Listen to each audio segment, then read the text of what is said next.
Il maltempo di questi giorni ha terrorizzato la provincia di Agrigento. Paura lungo la costa e paralisi all'interno. A Licata una tromba d'aria ha scatenato il panico.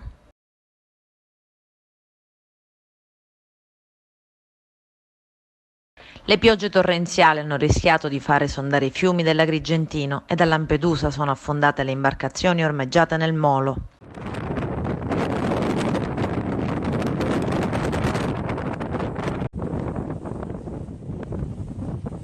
Ad Agrigento un albero si è abbattuto sulle auto in sosta in via Pietro Nenni. A Giardina Gallotti è stata soccorsa una famiglia rimasta bloccata nel fango. L'ufficio di protezione civile ha evacuato alcune abitazioni a San Leone a causa della violenta mareggiata.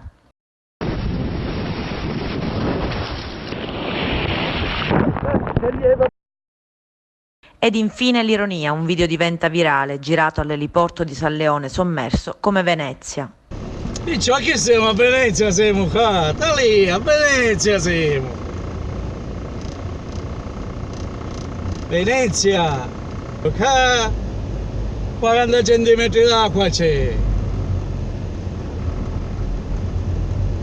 La viabilità resta in ginocchio. La tregua concessa dal maltempo consente da qualche ora di intervenire sulle strade interne per la rimozione di enormi quantitativi di fango e detriti trasportati dalla pioggia battente sulle carreggiate.